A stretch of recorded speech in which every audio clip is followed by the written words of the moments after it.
What's up, gamers? I'm your host, Cobra, and on today's episode of the Freeroll, we're reviewing Kathari key cards.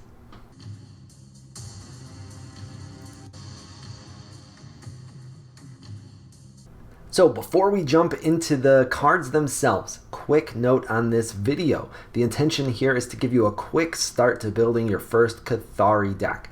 If you're new to the game or just new to Kathari, this will provide you with more than half of the deck to get started. I recommend 3 copies of each of the cards, 1 in the case of a legendary, of course, and you will be off to the races. After that, the rest of the deck is totally up to you. It's going to be heavily influenced by which Paragon you chose and the strategy that you want to employ. So we're going to start out by looking at the Kathari units, because Kathari is all about flooding the field with lots and lots of cheap units. And the very first one is one of the most interesting cards in the entire set, Tabula Rasa. This is a 0-cost 0/1 unit, which is very interesting of it itself. The reason for that is because it's all about its muster ability, which reads as follows. Spend your remaining energy and reveal a friendly banked unit with cost equal to the amount of energy spent. This unit transforms into a clone copy of the revealed unit. So let that sink in for a moment. It's not truly free, because in order to use the muster ability, you have to actually spend some energy. But the amount of energy that you choose to spend can be anything that is available, of course. And so this card is very, very flexible. It means it's a great card to draw at any point in the game, but ideally you want to have some of these early on. You can also do some really, really tricky things with this.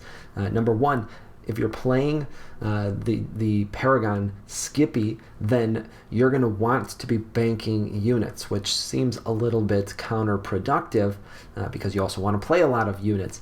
Any of the units that you bank in order to get any of the units that you bank in order to trigger Skippy's passive ability, which generates an additional clone for you, those are still available to play by using Tabula Rasa, because you can just take a look at how much energy that particular card was, and then when you have that much energy available, play Tabula Rasa, waste the energy, and play a copy of it out of the bank. The other really, really cool thing about it is that this turns whatever units you select into a clone. Now, if your deck is all Kathari, then probably all of your units are clones already, and that's not terribly useful, but most likely you're going to want to sneak a handful of universal cards in there as well. The Vengeful Ally or Defiant Clone would be a great example, and when you do that, they retain their original abilities, but they also count as a clone, which means that they're going to receive all of the clone-based buffs that you play later on, and that come from all of your units' abilities. Next, an absolute must-have is the Cunning Scipian. I have not seen a single Kathari deck that didn't have this card in it, and I'm sure that they all had 3 copies of it. Cunning Scipian is a 2-energy 1/2 unit, but its ability is where the magic is. It says, at the end of your turn, create a 1/1 Kathari Iterant. Now, the Kathari Iterant is a clone, it's a token-based unit, and there's one of these created every single turn. So while typically a 1/2 unit isn't all that threatening, the Cunning Scipian needs to be removed quickly before they start creating copies of themselves. Moving on, the Valerusi Standard Bearer. This is another 2-energy unit. This one is a 2/1 unit.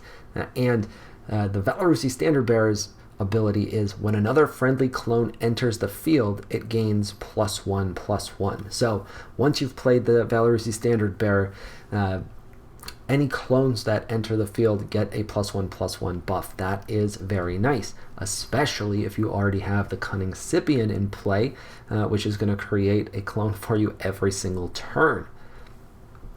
Next is the Cunning Scipian's best friend, Voice of Europa.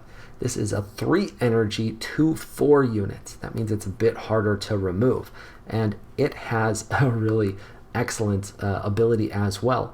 It says the first time you create a Kathari iterant, each turn create one more. So you can get the Cunning Scipian in play and then add Voice of Europa on the next turn, and now your Cunning Scipian is creating a Kathari iterant every single turn, and the Voice of Europa is creating an additional iterant every turn as well. If you've already got the Valerusi Standard Bearer out, then those are going to be 2/2 cards as they enter in, and you're getting 2 of those for free every single turn once that combination is in play. Very, very cool.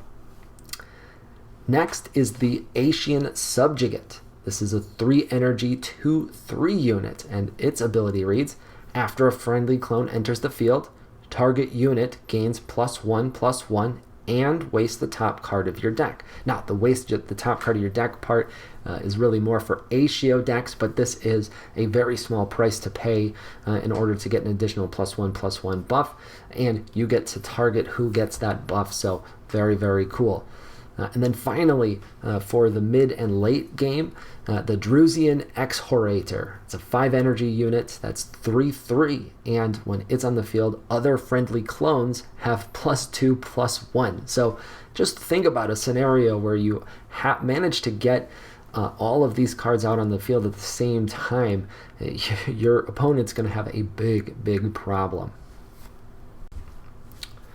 And then on top of that, if you're playing with Skippy, he gives you the ability to create clones for free simply by banking units. Those clones can take advantage of all of these buffs as well. And then if you're playing Neas, he makes it so that all of your friendly units get a buff every time they survive an attack, which is also really, really powerful with this setup of cards. Moving on to the non-unit cards, there's just a couple here that we want to highlight, but these really belong in every Kathari deck as well. The first one is Genetic Correction. This is a 3 energy effect, and it allows you to transform target enemy unit into a copy of target friendly unit. And that is very, very cool because you're going to constantly be cranking out 0/1 or 0 or 1/1 units, and they're going to have now that is extra powerful because you are regularly going to be creating very low powered clones, and the tokens will have no abilities as well. So you can turn something very, very threatening that your opponent plays into a non-threatening clone that you can easily take out. Nothing will frustrate your opponent more than when they finally play a key card, they get their Lancer tank on the field, and then you genetic correct it into a 0/1 clone. And then the absolute must-have card in every single Kathari deck is Seeing Triple. This is a 4 energy effect, and it creates 3 1/1 Galleon Iterants with Defender. The Galleon Iterants are, they're just a 1/1 unit, but they're clones, so they're going to get all of those buffs that we were talking about before, plus they get Defender. You're getting 3 Defenders for just 4 energy. That is tremendous by itself, but if you've got the Standard Bearer or any other buff-related cards out there, then they're going to be 2/2, 3/3, potentially even larger units, and they're going to have Defender, and you got all of that for just 4 energy, which is really, really remarkable. So don't skip Seeing Triple. And then finally, this is not actually a Kathari card, but it fits so perfectly with the Kathari cards that you really want to have this in your deck. Now, warning, Memento of the Fallen is one of the most expensive cards in the entire set. It is legendary, so you can only put 1 copy of it in your deck, but even just buying it once is quite costly. That said, the way that it works is tremendous with this deck. Memento of the Fallen. Each time this upgrade is attached to a unit, place a +1/+1 counter on it. The upgraded unit gains attack and health equal to the number of counters on this upgrade. When the upgraded unit dies, you may move this upgrade to another friendly unit instead of wasting it.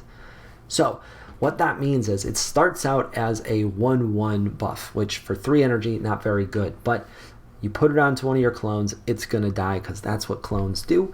And then it gets moved to another one, but now it's +2/+2. That one's eventually going to die as well. Memento of the Fallen moves. Again, it's not costing you more energy when you do this, and it keeps getting bigger. If you put the maximum of each of these cards in your deck, you've got 25 out of 40 already selected for your Kathari deck. If you're building an Aetio deck, make sure that the next 15 are all quite focused on wasting cards. You may even want to pull back on a few of the units to focus a little bit more on the ones that help you waste cards instead. But this is a tremendous start for any Kathari deck at all. Definitely if you're playing a Skippy or Naeus deck. But let's quickly review the different cards that we talked about today. The units are Tabula Rasa, the Cunning Scipian, Valerusi Standard Bearer, Voice of Europa, and Drusian Exhorator.